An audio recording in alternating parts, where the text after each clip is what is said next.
Di dalam firman Tuhan 1 Petrus 3. Kemarin kita baca 1 Petrus 5, sekarang kita belajar di dalam 1 Petrus 3 ayat ke-17. 1 Petrus 3 ayatnya yang ke-17. Semua sudah dapat? Sebab lebih baik menderita karena berbuat baik, jika hal itu dikehendaki Allah, daripada menderita karena berbuat jahat. Sebab juga Kristus telah mati sekali untuk segala dosa kita. Ia yang benar untuk orang-orang yang tidak benar, supaya ia membawa kita pada Allah. Ia yang telah dibunuh dalam keadaan yang sebagai manusia, tetapi yang telah dibangkitkan menurut roh. Dan di dalam roh itu juga ia pergi memberitakan Injil kepada roh-roh yang di dalam penjara, yaitu kepada roh-roh mereka yang dahulu pada waktu Nuh tidak taat kepada Allah, ketika Allah tetap menanti dengan sabar waktu Nuh sedang mempersiapkan bahteranya, di mana hanya sedikit, yaitu 8 orang yang diselamatkan oleh air bah itu. Nah, Bapak Ibu yang dikasihi Tuhan, ini adalah kebenaran firman Tuhan yang dituliskan oleh Rasul Petrus. Dan Rasul Petrus mengatakan, aku saksi dalam penderitaan Yesus Kristus. Artinya pada waktu Rasul Petrus mengikuti kepada Tuhan Yesus selama 3,5 tahun, dia melihat bagaimana penderitaan Yesus. Yesus ini tidak berdosa, tapi kok dia menderita. Yesus ini tidak berdosa, tapi dia menderita. Tapi dia saksi, ada orang tidak berbuat dosa, dia menderita. Tapi disinilah sehingga pada waktu itu Petrus melihat terus dan dia katakan, saya ini saksi penderitaan Yesus, dan dia tuliskan semua. Maka itu apa yang dikatakan Petrus dituliskan di dalam ayatnya yang ke-17. Sebab lebih baik menderita karena berbuat baik, jika hal itu dikehendaki Allah, daripada menderita karena berbuat jahat. Lebih baik menderita berbuat baik. Ada orang menderita karena berbuat dosa. Dia pencuri dan dia lakukan apa saja karena dosa. Dia ditangkap, dia dipukul. Itu menderita. Itu memang harus. Tetapi ini berbuat baik, Bapak Ibu. Berbuat baik bukan orang balas dengan kebaikan lagi, tapi dia berbuat baik orang balas dengan kejahatan. Nah, Bapak Ibu, ini yang paling penting. Kita ikut Tuhan. Kalau ada Tuhan dalam kehidupan kita, kita sadar. Kenapa saya sudah berbuat baik kepada orang ini, dia berbuat jahat. Tuhan Yesus menjadi contoh. Karena begitu besar kasih Allah kepada dunia ini. Dia utuskan anaknya yang tunggal. Barang siapa yang percaya kepada dia akan diselamatkan. Yang tidak percaya binasa. Dia sudah datang untuk menebus dosa-dosa kita. Tapi kita melihat dia sudah lakukan semua, dia berkorban dengan susah payah, dia berbuat baik. Tapi murid-muridnya, pengikut-pengikutnya bukan berbuat baik lagi sama dia pada waktu dia ditangkap di Pilatus. Bukan bilang, keluarkan Yesus. Kalau kamu tidak keluarkan Yesus, kami demo, kami semua datang untuk mengepung di tempatnya Pilatus. Tapi mereka katakan apa? Barabas, penjahat itu, lepaskan Barabas, Tuhan Yesus itu salib. Dia sudah berbuat baik untuk kita. Dia menanggung semua dosa-dosa kita di kayu salib. Sebenarnya kita jadi anak Tuhan, kita harus tahu ban-ban kamsya kan. Orang sudah berbuat baik kepada kita, tapi kita lawan dengan jahat. Ini kita sama dengan manusia yang zaman dulu. Sama dengan manusia 2000 tahun yang lalu. Sama dengan manusia di zaman rasul-rasul. Bapak Ibu yang dikasihi Tuhan. Pagi hari ini Tuhan izinkan kita belajar ini firman Tuhan. Berbicara tentang kebangkitan. Tuhan Yesus sudah bangkit. Kita juga harus bangkit. Kalau ada orang berbuat baik, kita berusaha lebih lagi berbuat baik untuk dia. Jangan ke orang berbuat baik, kita balas dengan kejahatan. Mandarin bilang, hao xin mei yu hao po. Orang berbuat baik, engkau tidak bisa punya hati untuk balas kebaikan. Malah kau balas dengan kejahatan. Istri saya senantiasa berkata, dia bilang iya, mama saya senantiasa omong, ya percuma engkau berbuat baik sama orang. Orang tidak tahu berterima kasih, ya sudah tidak usah, karena dia orang dunia. Tapi Tuhan katakan melalui Rasul Paulus katakan kepada jemaat di Kolose, sudah engkau berbuat baik, jangan kau anggap kau berbuat untuk manusia. Berbuat baik ini berbuat untuk Tuhan. Jadi kita berbuat baik ini kita jangan anggap kalau kita mau bilang saya berbuat baik untuk manusia, percuma. Kau mau menunggu kebaikan dia tidak, malah dia datang masukkan kita di dalam penjara lagi. Itulah manusia. Maka itu Tuhan Yesus datang ke dunia. Tuhan Yesus datang ke dunia. Selama 20 sekian tahun saya jadi hamba Tuhan. Saya lakukan semua yang baik. Saya pertaruhkan hidup saya. Segalanya semua. Apakah saya dibalas dengan baik? Tidak. Selamanya ini mereka 99% mereka balas dengan kejahatan. Itulah manusia. Maka itu Tuhan Yesus itu mati. Ya, Tuhan Yesus mati.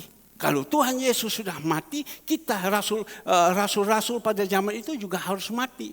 Rasul-rasul zaman itu sudah mati seperti Rasul Paulus, Rasul Petrus dan lain-lain semuanya mati. Kita juga harus mati. Matinya apa? Mati kedagingannya. Mati dosa-dosa yang ada. Daging itu menceritakan dosa. Kita harus, karena Tuhan bilang apa? Kalau kita sudah mati kita akan perbuat. Nanti ada saatnya kita perbuat semua yang baik dan perbuatan kita itu menyertai kita di atas. Nah Bapak Ibu yang dikasihi Tuhan. Dikatakan di dalam sebab lebih baik menderita karena berbuat baik. Ya, jadi kalau kita sudah menderita karena berbuat baik ya tidak apa-apa.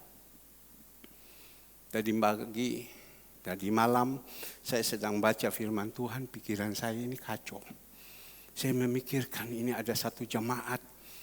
Aduh, aku dah kuat. Aduh, dari pagi sampai malam sampai pagi. Aduh. Ya, kalau saya mau ingat kata-kata dia, aku benci itu pendeta. Ya, saya tidak mau datang ke gereja lagi. Tidak mau lagi, aku benci dan lain-lain. Karena alasan-alasan kan tahu. Ya, karena kita berbuat baik. Dia tidak mau, benci ya sudah mati-mati oh sudah. Tapi tidak, dia sudah macam begitu. Kita berbicara, bagaimana kemarin kamu sudah makan apa tidak? Belum, aku udah mau makan, biar mati aja sudah. Ampun saya. Badan sakit semua, bangun tidak bisa bangun, kaki angkat sudah tidak bisa. Karena dia bilang saya tidak mau injak ke gereja. Ini loh, ini saya bilang agak keras. Tapi kita mau seperti ini dulu apa tidak? Sudah habis akal saya sudah tidak kuat. Saya panggil teman saya, tolong kasih kuat sama dia dan lain-lain. Ya sudah begitu, saya bilang saya berunding, masukkan dia di rumah sakit. Ya kita juga berhikmat kan, masuk ya bagaimana masuk rumah sakit uang? Ya sudah kita urunan. Ya, kita urunan. Kita berbuat baik lagi. Ayo kita urunan. Engkau sekian, saya sekian, sama-sama kita urunan. Ya, masukkan dia di rumah sakit. Karena apa? Di rumah tidak ada yang urus. Tapi Bapak Ibu yang dikasihi Tuhan, kita jalankan firman Tuhan. Sebab lebih baik menderita karena berbuat baik. Kita lakukan semuanya, kita atur semuanya. Sampai kemarin makan pun juga tidak ada. Saya minta tolong dari dekat rumah sana. Tolong kirim makan. Kasihkan dia. Mungkin ada yang berkata, Om Pendeta, kenapa kita waktu sakit Om Pendeta tidak datang lihat? Ya, mungkin ada juga di dalam hati. Om Pendeta kenapa gini-gini kok Pak Om Pendeta pilih kasih tidak? Ya, di mana yang Tuhan taruh? Saya sudah taruh kepala saya semua untuk jemaat. Ya. Tapi Bapak Ibu yang dikasihi Tuhan, kita belajar. Bukan saya saja yang lakukan, Bapak Ibu yang dikasihi Tuhan juga harus lakukan seperti ini. Bukan bilang itu tugasnya pendeta, itu tugas kita manusia yang ada. Sesama jemaat. Jangan jemu-jemu berbuat baik. Terutama kepada siapa? Sesama jemaat. Ya. Bapak Ibu, kadang memang tidak enak. Tapi kalau kita Tuhan Yesus sudah bangkit, hari ketiga dia menampakkan diri kepada muridnya, kita juga harus bangkit. Kita harus bangkit. Memang mau bangkit itu berat sekali. Firman Tuhan mengatakan di dalam 1 Petrus 5 ayat ke-8. 1 Petrus 5 ayat ke-8 dia bunyi begini. Iblis, sadarlah dan berjaga-jagalah. Lawanmu si iblis berjalan sekeliling sama seperti singa yang mengaum-ngaum dan mencari orang yang dapat ditelannya. Siapa orang yang dapat ditelannya? Orang yang rohaninya tidak bagus, rohaninya tidak bertumbuh. Dia datang ke gereja, dia duduk ke kursi, dia duduk, tapi dia tidak bertumbuh rohaninya. Itu mangsanya iblis. Masuklah iblis di dalam pikiran kita, masuklah iblis di dalam hati kita. Saudara Alex sering khotbah. Kita harus lawan, kita harus lawan, kita harus lawan. Tapi pagi hari ini dia punya tugas. Dia bilang, saya tidak bisa datang. Gigi saya dari tadi malam sampai pagi ini sakit setengah mati. Ya. Habis itu apa lagi? Pusing kepala saya, muter, tidak bisa tidur. Jadi saya tidak bisa melayani. Tapi kalau kita punya iman, dia katakan, saya lawan, iman saya lawan. Tuhan pasti menolong segalanya semua. Karena iblis itu menghau. Terus dikasih sakit gigi. Besok tugasmu hari kebangkitan. Jangan kau layani. Sakit gigi, ditaruh plak sakit gigi. Bukan sakit gigi saja. Tuhan izinkan kepalanya pusing mutar terus. Wes dak usah turu wae. Tidur aja. Jangan kita mau sebagai mangsanya iblis. Ya. Iblis punya tempat. Oh ini orang, tak masuki sama saya karena jangan. Tapi kita lawan dengan iman. Lawan dengan iman. Seperti hari Jumat. Tuhan pesan kepada saya. Engkau bersama istri, anak, mantu, pergi melayani. Hari Sabtu pergi melayani. Jangan berhenti. Sebab saya berpikir, hari Jumat selesai, ibadah kan satu kali. Saya mau pergi jalan-jalan dulu, bawa istri jalan kemana, segala semua. Tapi tidak. Tuhan bilang tidak, pergi melayani. Maka itu saya dapatkan, itu saya bagikan kepada jemaat. Jemaat siapa yang mau, ayo ikut. Sampai di sana saya tunggu, mana ya jemaat, kok tidak ada yang datang ya. Saya tunggu, ya saya jalankan. Tuhan katakan engkau harus jadi teladan. Bapak Ibu, jangan dibayar dulu baru mau. Tidak dibayar tidak mau. 0, kosong. Jangan dibayar dulu baru mau. Tidak dibayar lakukan, jalankan saja. Dan kita punya iman itu harus kita tahu. Yang kita buat ini kita buat untuk Tuhan Yesus. Itu begitu. Kalau orang dibayar saja semua, ya semua bisa. Tak bayar sama kamu, ayo pergi ke sana, saya bayar sama kamu. Semua itu mau. Kalau tidak bayar, oh tidak. Jadi kita belajar, kalau kita yang sudah bangkit rohani kita, ya, yang sudah bangkit Tuhan Yesus bangkit, kita jalankan, jalan. Sebentar saya habis selesai, malam selesai ibadah, memang Tuhan itu sudah tahu. Katanya, Pak, ibu-ibu bilang nanti malam ada makan bakso, kumpul-kumpul di belakang. Saya duduk diam, tapi Tuhan bilang tidak. Hari Selasa kan sudah makan. Sudah tidak lagi. Selesai ibadah, pulang. Ya. Tidak tahu. Tuhan kasih tugas sama saya. Tugas apa? Ini teman saya ini. Saya harus pergi sana, saya menginjil sama mereka, keluarga-keluarga yang belum dalam Tuhan. Saya harus sampaikan firman Tuhan. Jadi kemarin pagi Tuhan sudah taruh sama saya. Coba kamu hubungi. Kamu isikan firman. Aduh terima kasih Su. Tidak ada orang yang mau melayani. Tidak ada orang yang mau melayani. Sudah saya bilang saya ambil alih. Tapi saya sudah pesan kepada anak saya. Kepada istri saya. Kami sekeluarga pergi. Ya ke sana. Jadi pulang selesai kami pergi ke sana. Ya pergi ke sana. Kita layani. Saya undang juga jemaat. Kalau mau. Ya, wah Pak saya tidak kenal. Bapak tidak usah bilang kenal dan tidak. Gembala ada di depan. Bapak tinggal ikut saja. Di ruang 28, tolong. Ya ini fotonya. Saya undang pergi ke sana. Pulang mau terserah. Pantai Costa heranlah ada apa-apa. Yang penting aturan. Ya. Nah Bapak Ibu yang dikasih Tuhan. Pergi. Makanya tadi saya pamit. Saya omong sama Ivon. Fon, saya pikir dia bangkang. Tapi dia kan bukan orang pembangkang. Orang yang nurut, taat. Fon, malam kamu pimpin pujian ya. Di mana Om? Ini. Tolong fotonya. Ya. Bukan itu yang satu. Kalau ini kurang bagus. Yang satu lebih asik. Ya. Saya bilang Fon. Nanti bukan itu istrinya. Ya dua-dua sudah pergi. Ya.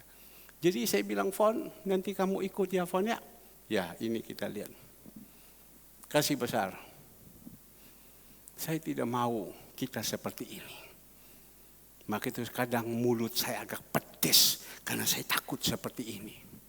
Saya takut kita semua seperti ini. Karena saya tahu. Ini orang. Jadi saya bilang, Fon ikut ya. Kemana Om? Ke ruangan ini kita gini-gini. Dulu Om punya teman. Dan dia musuh sama saya. Sampai sebelum meninggal saya kenalkan dia nama Yesus. Baru dia tahu. Dia baik. Ya karena dia sudah tidak berdaya. Sekarang sudah meninggal. Kita pergi melayani. Siap Om. Ya. Saya undang sebentar. Kita pergi. Nah Bapak Ibu, kita melihat orangnya mana foto kalau bisa dijejerkan dua. Ya, dulu gantengnya, sekarang seperti ini. Tolong dijejerkan dua. Dulu gantengnya, ya lihat ini. Mana foto yang satu lagi? Dulu ganteng, lebih ganteng lagi ini waktu dia muda zaman saya ini. Dia lebih ganteng lagi. Sekarangnya sudah sampai seperti ini. Kita lihat. Karena apa? Ya. Apakah dia sakit ini karena kebenaran atau sakit ini? Saya pastikan karena dosa. Maka itu saya panggil dia punya will, saya panggil dia punya gendaan, saya cocokkan. Dan saya ngomong kepada mereka, sudah kau ampuni ya. Dan orang yang disakiti mau mengampuni dia, dibilang Pak nanti saya datang. Kamu udah usah datang, saya bilang. Kamu udah usah datang nanti merepotkan lagi. Jangan. Karena apa? Berbuat dosa. Mungkin kita berkata, Pak saya tidak berbuat dosa, berzina. Pemberontakan saja itu, ketidaktaatan saja itu dosa. Tadi kan gembalanya sudah ngomong. Seorang hamba Tuhan, gembala sidang sedang khotbah. Selesai belum selesai, namanya orang kaya yang sangat kaya. Datang tuding sama dia dan pecat dia tidak boleh jadi gembala. Apa yang terjadi? Pecahlah itu gereja. Dan kita melihat hari lepas hari, orang yang kaya begitu luar biasa Tuhan turunkan. Sampai sekarang bangkrut, sampai anak cucunya menanggung utang. Saya juga 20 sekian tahun yang ada di samping saya. Yang lawan terus bahkan hak saya diambil segala semua. Mereka sekarang lagi turun habis di bawah. Sampai anak cucunya juga menanggung hutang yang begitu banyak. Nah Bapak Ibu yang dikasihi Tuhan. Tuhan Yesus itu bangkit. Kita juga harus bangkit. Rubah ini. Tuhan Yesus sudah mati. Kita juga harus mematikan kedagingan kita. Memang untuk kita mau bangkit itu susah. Tadi saya duduk diam-diam di sini Tuhan katakan. Memang kita mau bangkit itu susah. Karena iblis bilang ngapain. Mungkin sekarang saya sampaikan firman Tuhan Bapak Ibu tidak mau dengar. Jangan. Ini nasihat untuk kita. Jangan sampai kita seperti ini dulu. Sudah tinggal tengkorak, mau harapkan siapa? Jangan sampai kita seperti yang contoh Tuhan taruh, aduh saya sudah kaki sudah tidak bisa goyang, aduh belakang saya sudah tidak bisa goyang, aduh mati sudah saya. Jangan sampai seperti itu. Kadang kita itu tidak sadar bahwa kita lakukan dosa itu kita tidak sadar. Kadang kita tidak sadar Bapak Ibu, kita lakukan ini, kita menghadapi tidak sadar. Sampai diizinkan terpuruk ke bawah kita tidak sadar. Saya ini dulu tukang tuding hamba-hamba Tuhan. Saya ini tukang tuding hamba-hamba Tuhan. Sampai Tuhan turunkan sama saya ke bawah. Sampai miskin betul-betul waktu saya mendapatkan kasih karunia daripada Tuhan. Saya sadar, oh ini saya salah. Saya datang bertobat, saya bertobat. Saya tidak mau lagi, ampun. Saya dulu pernah menyakiti hati daripada wanita-wanita. Tapi pada waktu saya bertobat, saya jadi hamba Tuhan. Sebelum saya jadi hamba Tuhan, saya telepon satu persatu pacar-pacar saya yang ada dulu. Saya telepon semua, ada yang di Ganjuk, ada yang di Jombang, ada yang di Jakarta, ada yang di mana-mana. Saya telepon semua, saya minta maaf. Nah Bapak Ibu yang dikasihi Tuhan, pagi hari ini kita disampaikan firman Tuhan. Jangan sampai kita salah sama Tuhan. Tuhan ini sudah tidak lama lagi akan datang. Dia kerja 24 jam supaya kita ini sadar. Tugas kita gembala ini untuk menyadarkan kita. Sekali lagi, tugas kita gembala ini untuk menyadarkan kita. Maka itu Bapak Ibu kita lihat di dalam ayat 17 tadi sudah dikatakan, sebab dikatakan ayat 17, sebab itu baiklah menderita karena berbuat baik jika hal itu dikehendaki Allah daripada menderita karena berbuat jahat. 18, sebab juga Kristus telah mati sekali untuk segala dosa kita, Ia yang benar untuk orang-orang yang tidak benar, supaya Ia membawa kita kepada Allah, Ia yang telah dibunuh ya dalam keadaannya sebagai manusia, tetapi yang telah dibangkitkan menurut roh. Apa yang dikatakan sekali lagi? Sebab juga Kristus telah mati sekali untuk segala dosa kita. Jadi Tuhan Yesus itu mati di kayu salib. Tuhan Yesus mengalami kesengsaraan yang begitu luar biasa. Bahkan dia di Pilatus sana dipukul 40 kurang 1 kali. Badannya hancur semua. Dan diizinkan dia sudah tidak kuat. Dia pergi ke Getsemani. Dia berdoa di sana minta kekuatan Allah. Tapi sesudah itu dia ditangkap, dihadapi dengan orang-orang yang berkuasa pada waktu itu. Dia disiksa.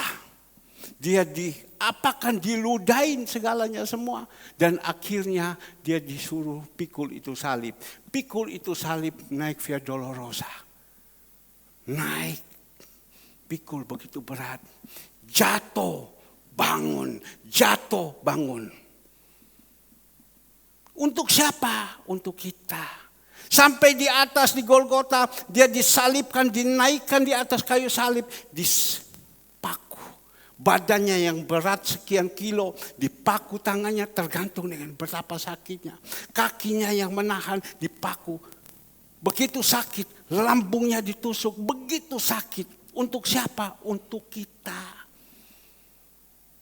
Dia bukan disalib karena berdosa, dia disalib karena kita. Dia menderita bukan karena dia berdosa, dia menderita karena kita. Coba kalau si umpama dia tidak lakukan ini, kita mau jadi apa? Seandainya dia tidak mau turun ke dunia, menanggung semua dosa-dosa kita ini jadi apa? Kita ingat lihat nenek moyang kita pada waktu zaman Firaun dulu. Mereka diizinkan kerja paksa, ditekan. Sampai mereka tidak kuat, mereka berseru kepada Bapa di surga, tolong kami, tolong kami. Bapak dengar. Tapi disuruh waktu sudah keluar, masih lakukan lagi. Itulah manusia. Bersungut-sungut, tidak tahu berterima kasih.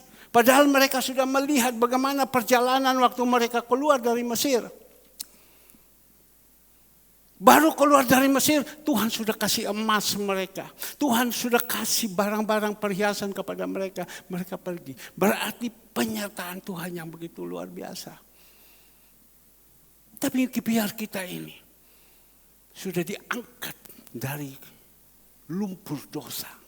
Sudah diangkat dari kemiskinan. Mari kita kalau saat ini sudah ada, ojo begini lagi. Jangan. Kita ini kan datang sini. Ini semua ikut kepada kita. Saya ini dulu datang dari miskin. Dari atas Tuhan bawa ke bawah. Miskin setengah mati. Kalau Tuhan sudah angkat sama saya sekarang ini, saya tahu diri dong. Jangan sampai saya tidak tahu diri. Saya jalan mendanga terus. Jangan. Kita ingat pada waktu dulu bagaimana susahnya kita. Saya ingat anak saya mau sekolah saja. Andre, dah punya uang. Masuk kuliah, dah punya uang. Semua dah punya uang. Kita di rumah mau makan saja uang tidak punya. Susah setengah mati. Dihina orang siapa-siapa. Semua orang, sekarang orang-orang yang hina ini semua dah tahu saya cari ada di mana. Cuma saya tahu ada beberapa. Setiap hari telepon sama saya. Tolong. Orang yang dari atas Tuhan izinkan ke bawah. Maka itu pagi hari ini. Bapak Ibu yang dikasihi Tuhan. Tuhan ajarkan kepada kita. Sebab di dalam ayat 18. Sebab juga Kristus telah mati. Sekali untuk segala dosa kita. Ia yang benar. Tuhan yang benar. Untuk orang-orang yang tidak benar. Dia yang benar. Ya, untuk orang-orang yang tidak benar. Ini kita hanya minta sama Tuhan. Tuhan, kau rubah sama kita. Rubah pikiran kita. Tuhan yang benar. Dia korbankan kepada kita yang tidak benar. Dengar baik-baik. Tuhan yang benar. Dia korbankan untuk kita yang tidak benar. Saya ingat dulu. Permisi. Anak Noldi. Ya. Waktu dia sakit. Di Keramanjangan. Dokter sudah katakan begini. Badannya sudah kurus setengah mati. Aduh, saya bilang Tuhan, kenapa ini Tuhan? Sampai macam begini. Kenapa ini Tuhan? Sampai kita minta tolong. Dokter di Keramanjangan begitu susah. Berpikir-pikir, untung ada ponakan saya. Ada di sana. Ngomong tukar pikiran sama dia dan lain-lain. Sekarang dia punya badan sudah besar. Sudah gagah. Ya, saya bilang sama dia, kau jangan lupa, kau ingat dulu, hanya kau menangis toh, kau punya mama tidur di bawah ranjang jaga sama engkau. Tidak ada harapan, mau harapan apa? Bapak Kris datang hanya gosok kepala toh, mau bisa apa? Ya. Jemaat hanya datang situ, lihat, kasih hibur sama mama Kris. Tapi saya bilang Noldi, kau bisa balas apa untuk Tuhan? Kalau sekarang engkau punya badan sudah gemuk, sudah jalan kayak begini. Apalagi kalau katanya mau jadi gubernur. Wah, bagaimana? Saya bilang, kau ingat dah dulu. Tuhan tolong engkau. Coba kalau Tuhan tidak tolong kau mau jadi apa? Saya tidak tahu sekarang dia ada di sana. Bagaimana attitude-nya, kelakuannya, saya tidak tahu. Tetapi kita harus tahu bagaimana di antara kita semua jemaat-jemaat Tuhan, bagaimana saya. Pada waktu saya susah, sampai saya dimasukkan kena hutang, saya dimasukkan di dalam penjara. Bukan di penjara, di Powiltabes. Saya diizinkan tidur di sapi tank. Tapi 3 hari Tuhan izinkan saya keluar. Itu pertolongan Tuhan. Jadi sekarang kalau Tuhan sudah adakan sama saya seperti ini, apa yang saya harus berbuat untuk Tuhan? Tuhan sudah tolong banyak. Saya ingat dulu waktu saya ada di Powiltabes. Saya masuk hari ketiga saya keluar. Sampai ada orang di sana, orang yang top. Dia bilang, bisa kamu keluar. Siapa yang tolong sama kamu? Orang kalau sudah masuk di sini, tidak ada cerita keluar. Pasti 20 hari dulu di situ. Dan saya sudah itu diperpanjang lagi 20 hari. Tapi kenapa engkau 3 hari kau bisa keluar? Saya bilang, karena Tuhan. Pada waktu saya diizinkan, saya tahu saya salah. Saya dimasukkan karena saya hutang. Tapi saya bilang, ampun saya Tuhan. Saya utang ini. Tapi di situ Tuhan tahu. Dan Tuhan tahu hati saya. Dia izinkan 3 hari saya keluar. Saya keluar dan sesudah keluar itu saya cari orang-orang itu. Yang saya utang, yang masukkan kepada saya. Saya minta maaf. Tapi waktu saya cari orang itu, saya telepon orang itu, orang tidak berani angkat. Mereka takut. Takut saya balas, saya bilang tidak. Saya minta maaf ya. Engkau sudah tolong sama saya begitu luar biasa. Tapi saya tidak bisa kasih pulang engkau. Ya, minta maaf ya, minta maaf. Saya akan usahakan bagaimana cara saya bayar. Tidak usah kok Ayi, tidak usah kok Ayi, tidak. Saya usahakan dan akhirnya juga saya bisa membayarkan. Tapi saya harus tahu, sebelumnya orang itu sudah berbuat baik sama saya. Kalau dia tidak berbuat baik sama saya, mana dia mau kasih utang sama saya? Dia sudah berbuat baik, maka itu saya harus tahu orang itu berbuat baik sama saya. Jangan orang sudah berbuat baik sama saya lawan sama dia dengan jahat karena dia masukkan sama saya di tahanan. Saya lawan sama dia, itu saya bukan manusia. Tapi oleh anugerah Tuhan, dulu saya belum mengerti firman Tuhan izinkan. Dia sudah berbuat baik sama saya. Dia karena saya tidak bisa berbayar uangnya, di situ dia masukkan saya. Tapi waktu dia masukkan sebenarnya kan sudah lunas. Tapi tidak, saya datang kepada dia satu persatu termasuk bosnya Ina. Nanti kau tanya Pak Subianto. Pak Subianto, betul ya Om Ayi dulu, ibu istrinya namanya siapa? Bu Ratna, kalau saya tidak salah, betul ya? Ya. Masuk, tapi bukan Bu Ratna yang kasih masuk saya. Ada teman saya satu yang provokator, dia kumpul 3 orang, dia laporkan sekali termasuk Ibu Ratna. Tapi Ibu Ratna tidak jahat. Tapi waktu saya cari Ibu Ratna, dia terima. Dia katakan kepada saya, beta minta maaf, bukan beta yang lakukan. Beta dipaksa suruh macam begitu, beta sonde mau, dia bilang. Ya ini. Tapi saya tidak mau membalas, saya berbuat yang baik. Bapak Ibu kalau mau sukses ya, kalau kita sudah lakukan macam gitu, jangan kita balas yang jahat. Kadang kita berbuat yang baik itu pengorbanan loh Bapak Ibu. Saya lakukan semua yang baik itu pengorbanan. Saya dibenci, saya dimaki, saya di ini segala semua. Tidak apa-apa karena saya melakukan yang baik. Ya. Kalau sampai saya sudah lakukan yang baik, orang balik kembali lagi itu urusan mereka. Maka itu Tuhan Yesus bangkit ini untuk ini. Tuhan Yesus datang ini. Tuhan Yesus bangkit ini. Kita harus bertobat. Kita harus punya pemikiran yang positif. Ini teman saya yang meninggal, dia jahat sekali sama saya. Sampai sebelumnya meninggal, waktu saya injili baru dia baik. Karena dia sudah dalam keadaan terpuruk. Tapi sebelumnya dia jahat sekali. Suami istri jahat sekali sama saya. Karena mereka iri. Pada waktu itu dulu terjadi gempa. Tsunami naik di daerah Flores. Jadi dia menguasai pekerjaan pelayaran di daerah Flores, dia kuasai. Tapi pada waktu itu tsunami begitu besar, orang mau kirim barang sudah tidak bisa. Mereka datang kepada saya. Pak, kami minta tolong. Bapak mungkin bisa bukakan pelayaran ke situ.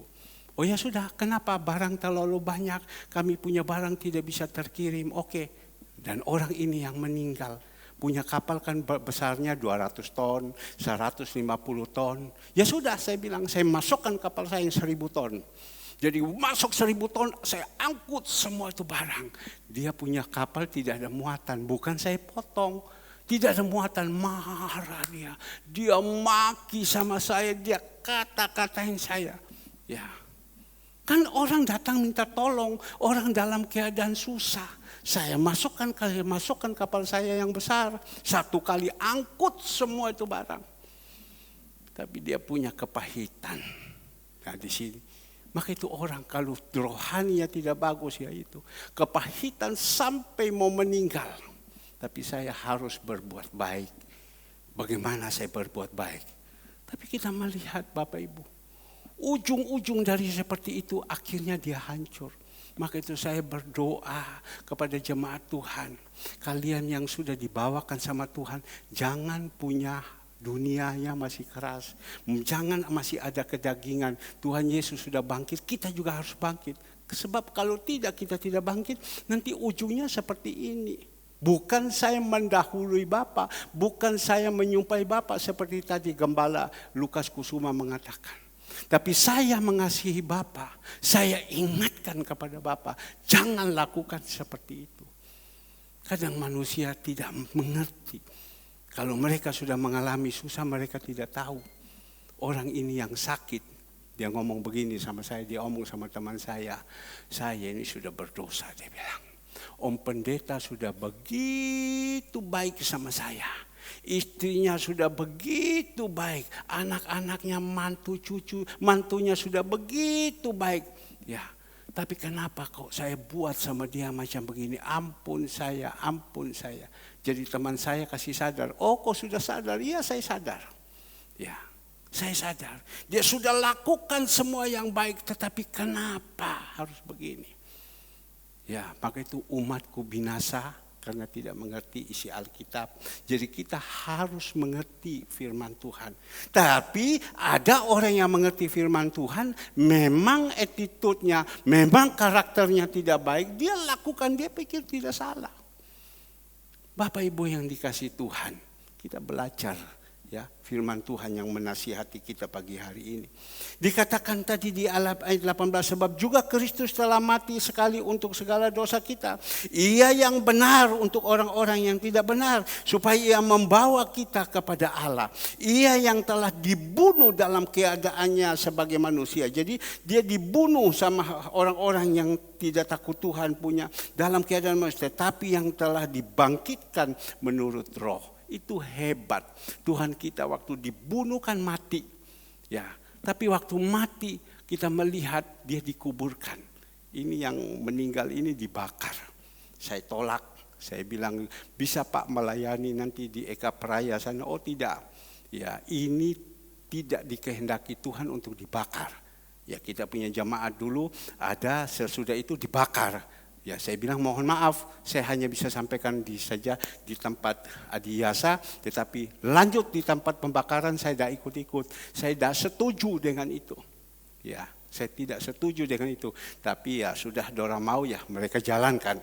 Tapi Bapak Ibu kita melihat, tetapi yang telah dibangkitkan menurut roh, ayat 19, dan di dalam roh itu juga ia pergi memberitakan Injil kepada roh-roh yang di dalam penjara.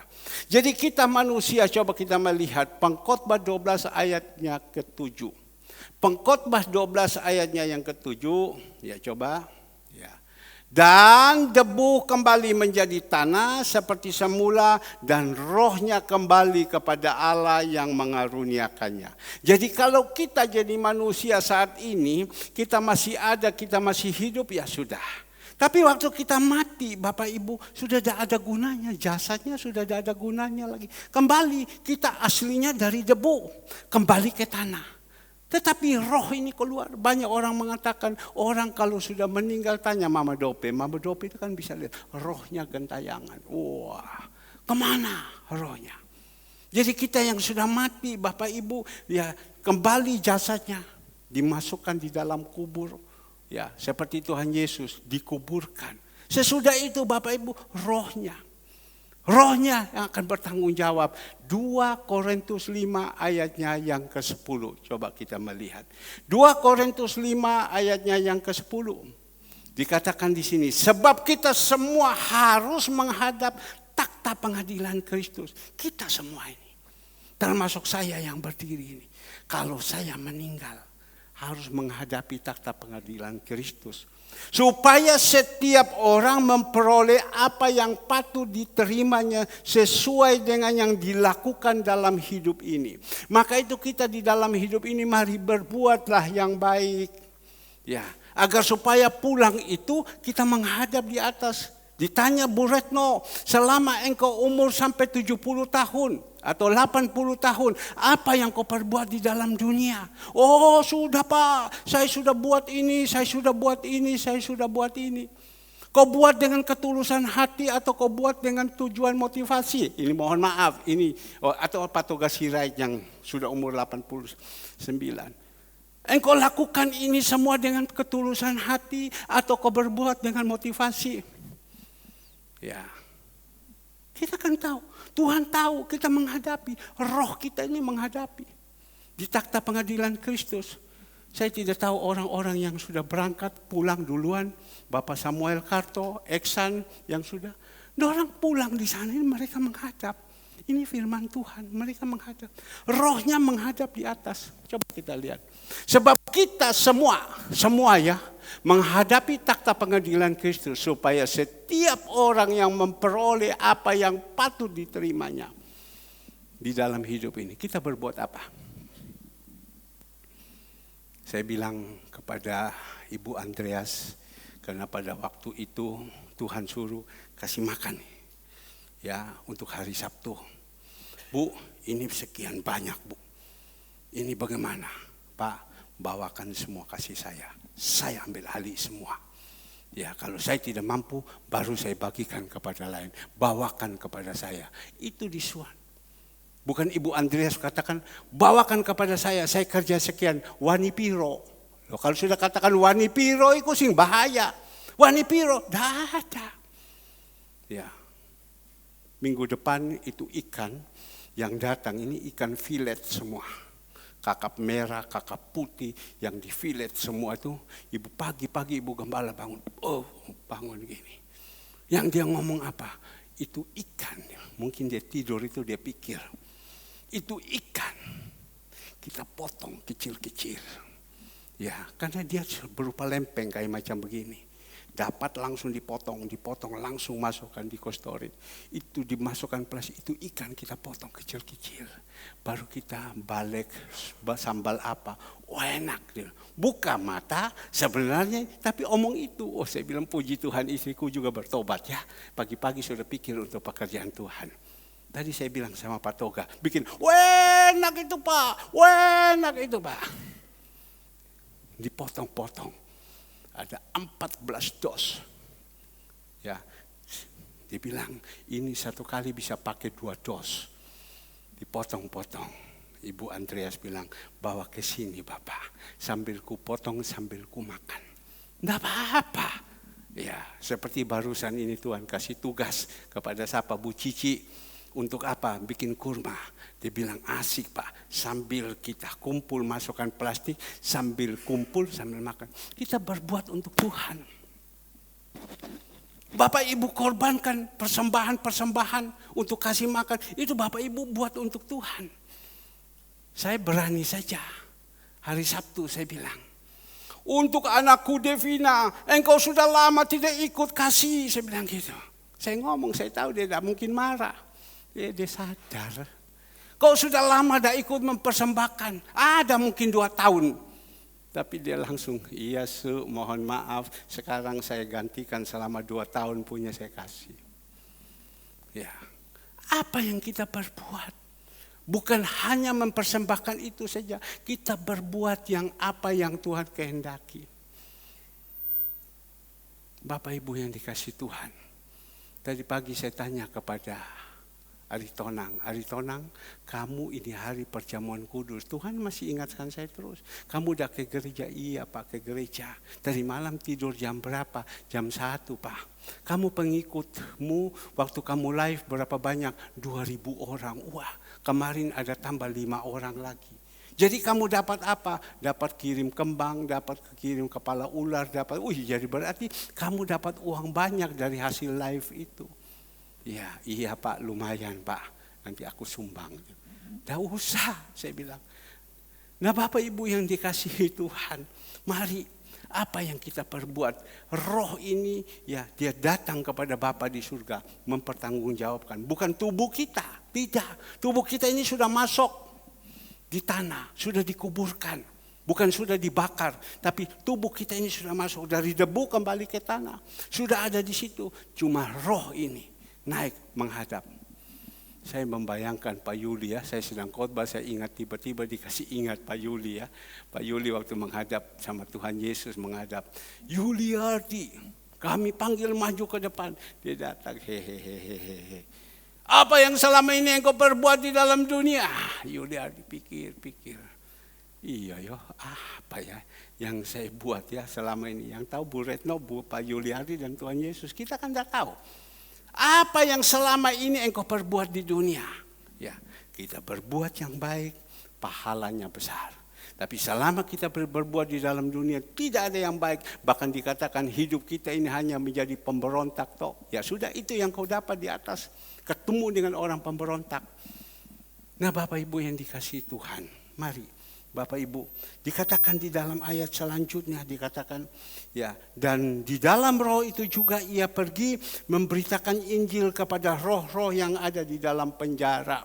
Jadi pada waktu zaman Nuh, ya, zaman Nuh itu banyak yang mati. Ya, semua orang yang ada di muka bumi itu mati karena air bah. Yang selamat Nuh bersama istrinya, anak-anaknya, mantu cucu 8 orang. Dengan burung atau binatang-binatang berpasang-pasangan. Itu saja yang selamat, yang lain mati semua. Nah, mereka mati karena air bah. Kemana mereka?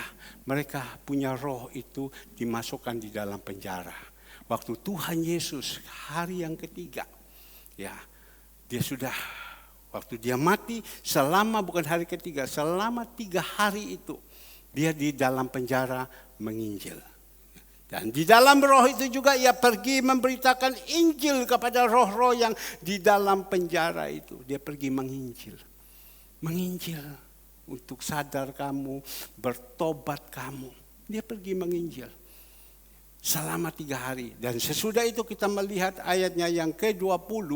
Ayatnya yang ke-20, yaitu kepada roh-roh mereka yang dahulu pada waktu Nuh tidak taat kepada Allah. Ketika Allah tetap menanti dengan sabar waktu Nuh sedang mempersiapkan bahteranya, di mana hanya sedikit, yaitu 8 orang yang diselamatkannya. Nah, kita belajar Bapak Ibu yang dikasihi Tuhan. Kenapa mereka ada di dalam penjara? Karena pada waktu itu manusia diizinkan lahir di dunia, Tuhan izinkan begitu banyak orang. Sehingga apa yang dikatakan di dalam Kejadian 6, mereka yang lahir ada perempuan-perempuan yang cantik-cantik. Mereka tidak peduli, mereka ambil maunya, mereka yang mana kawin, mau kemana kawin. Tapi di situ Tuhan mulai ajarkan kepada mereka melalui Nuh. Nuh ini yang hidupnya saleh, Nuh ini yang takut akan Tuhan. Pada waktu itu Nuh itu berbicara, Tuhan izinkan, Nuh kamu ini orang ya yang saya kenankan kepada kamu karena kamu hidup takut akan Tuhan, saleh, tidak berbuat kejahatan. Coba kita melihat di dalam Kejadian. Dalam Kejadian 6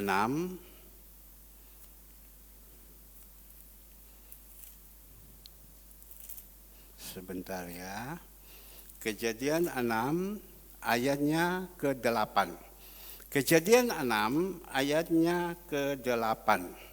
Tetapi Nuh mendapatkan kasih karunia di mata Tuhan.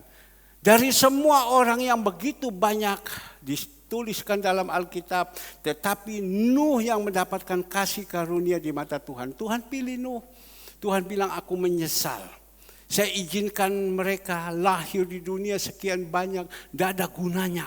Mereka berbuat jahat, kawin mengawini, tidak peduli siapapun, mereka berzina dan lain-lain. Tuhan bilang, sudah Nuh, engkau saya pilih, bangunkan Batra. Saya pikir-pikir bangunkan Batra, tidak segampang itu. Disuruh bangunkan Batra di atas gunung, tapi Nuh mau taat. Pada Nuh sedang bangun, kita melihat orang-orang yang jahat ini datang mengejek kepada Nuh. Dia ejek dan dia ejek, Nuh terima saja. Cuma Nuh bilang bertobat. Tapi mereka tidak mau. Akhirnya pada waktu Nuh sudah selesai membangunkan Bahtera itu di atas gunung, Tuhan suruh masukkan semua engkau bersama anak, mantu, cucu, semua 8 orang masuk. Hewan-hewan semua yang ada suruh mereka masuk semua dan dikumpulkan. Tuhan izinkan hujan yang besar. Tuhan itu punya kuasa. Hujan yang besar tidak pernah berhenti. Selama 40 hari air itu naik sampai di atas gunung. Orang-orang yang ada pada waktu itu berusaha, banjir, tapi berusaha mereka berenang, tidak ada yang dipegang. Pohon-pohon semua tenggelam semua. Mau harapkan siapa? Sehebatnya berenang, bisa berenang, tetap mati. Tapi di situ kita melihat, sampai di situ Nuh mereka bersama ke istri, anak-anak, hewan-hewan berpasang-pasangan, kapalnya itu terapung, jalan. Selama 40 hari. Tapi yang lain di mana? Sekian banyak orang mati karena apa? Berbuat dosa. Kalau kita berbuat dosa, Tuhan izinkan mati. Dan di situ kita lihat waktu mereka mati, apa yang terjadi? Roh mereka itu pulang. Ya, di mana? Di penjara. Disitulah pada waktu itu Tuhan mulai datang menginjil mereka. Mulai menginjil supaya mereka bertobat. Tapi kadang manusia sudah diinjili seperti pagi hari ini. Saya menginjili, saya sampaikan. Kadang susah untuk menyampaikan. Kadang saya ini merasakan sampai putus asa. Tuhan, saya sudah ngomong terus, saya capek Tuhan. Tapi kenapa Tuhan bilang jangan jemu-jemu, sampaikan saja. Satu kelak pasti mereka bertobat. Terus omong saja. Ya, nanti ada satu saat. Pas ada waktunya mereka sadar kalau satu orang bertobat, malaikat surga itu bersorak-sorak.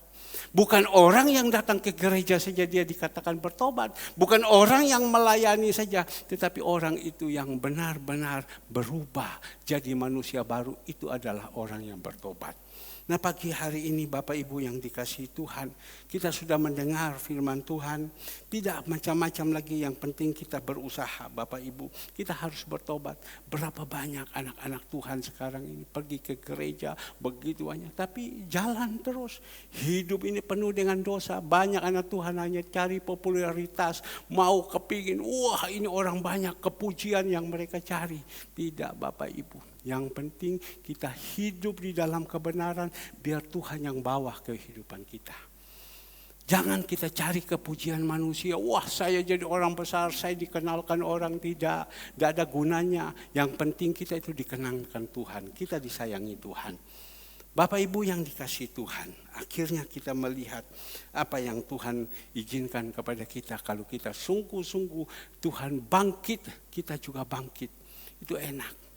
Hidup ini enak. Saya saksi sedikit, habis itu saya selesaikan. Ya, kalau kita mau taat sama Tuhan, Tuhan suruh kita lakukan segala semua, Tuhan siapkan. Saya lihat kemarin waktu Tuhan suruh sama saya hari Jumat, bukan hanya hari Jumat, setiap hari waktu Tuhan suruh sama saya lakukan, saya taat. Saya jalankan dengan sukacita. Untung istri, anak, mantu dukung semua. Kami jalankan. Waktu kami jalankan apa yang menjadi kebutuhan. Tuhan, minyak habis Tuhan. Tuhan, beras habis. Karena kita mau kasih makan. Tuhan nyatakan keajaiban. Tiba-tiba ada orang hari Sabtu plak kirim beras, kirim minyak. Saya lapor lagi sama Tuhan. Tuhan, freezer kosong Tuhan. Ikan habis Tuhan. Yang biasanya kasih ikan kecil-kecil, dia tidak kirim. Tetapi ada satu orang, dia bisa kirim. Pak, saya akan kirim ikan 150 kilo ikan. Ya, dia kirim sama saya ikan yang seperti filet punya semua. Aduh Tuhan, terima kasih. Apalagi Tuhan, biskuitnya habis Tuhan. Hari Sabtu juga Tuhan tidak pernah berhutang. Tiba-tiba biskuit datang. Ya, datang biskuit kirim. Zaman sekarang orang susah, mana ada yang mau. Mungkin Bapak Ibu berkata, oh ini gereja besar, sumbangannya besar. Saya tidak berbicara itu, saya hanya berbicara pada waktu kita tidak berdaya. Tapi pada waktu kita taat sama Tuhan, kita minta sama Tuhan, Tuhan campur tangan semua. Itu yang paling penting. Untuk apa kita kasih yang besar-besar, tapi kita tidak bisa pakai semua. Tapi Tuhan kasih secukupnya, kita bisa pakai untuk memuliakan nama Tuhan. Saya tidak makan biskuit, saya tidak makan ikan itu. Tapi saya semuanya, saya melihat Tuhan kasih untuk mempermuliakan nama Tuhan. Kita nanti bisa bagi. Bagi kepada siapa Bapak Ibu? Ke panti-panti. Ya. Ibu Gembala bilang nanti ikan itu dipotong untuk kasih orang-orang makan. Ada ikan, kalau tidak ada minyak, goreng pakai apa? Ada minyak, ada ikan, kalau tidak ada beras mau goreng pakai apa? Ada semuanya, tapi kalau biskuit tidak ada. Semua Tuhan cukupkan. Dana-dana yang dibutuhkan Tuhan pakai, anak-anak kita semua di gereja yang mau dipakai, mereka pakai. Bapak Ibu yang lakukan, tidak pernah Bapak Ibu Tuhan berutang. Pasti Tuhan buka jalan. Cuma dengan catatan, berikan dengan hati yang tulus. Jangan dengan paksa, dengan tulus. Tapi kalau kita tidak mau, kita hanya begini saja, sampai kapan kita hidup begini? Ngerti hidup begini? Hidup begini hanya sodor tangan. Sampai kapan kita harus begini terus? Kemarin saya kirim ke Aksi Peduli Ibu Cu. Dia sudah umur 78. Dia bawa itu makanan, dia bagi kepada orang-orang susah. Jalan tak goyang-goyang kayak gini. Saya bilang, Tuhan, orang tua ini dia jalan, Tuhan perhitungkan. Satu saat dia pulang, Tuhan sudah di situ sudah ada komputer. Pagi-pagi jam 6 dia sudah ada, dia bungkus-bungkus. Habis itu disusuli oleh Ibu Fung kalau saya tidak salah. Baru yang lain. Ibu Andreas bilang, Pak, saya lupa omong sama Ibu Retno. Ibu Retno bilang, saya lagi rapat di Honolulu. Biasanya dulu paling rajin Ibu Retno. 5:30 dia sudah ada dengan Ibu Ciplu. Dia sudah atur semua, kita berdoa. Ibu Retno minggu depan datang. Katanya Ibu Andreas, masih pun bagaimana dia datang ke sini, dia hanya bungkus-bungkus. Itu buat untuk Tuhan juga. Ayo kita semua semangat. Kita berdoa juga untuk Vina yang biasanya dulu datang, sekarang tidak. Tapi kita bersyukur anak Tuhan pakai siapa saja semua untuk bekerja. Ya, jadi saya rasa sekian. Mari saya minta pemusik singer kita akhiri. Ya, sore ada ibadah.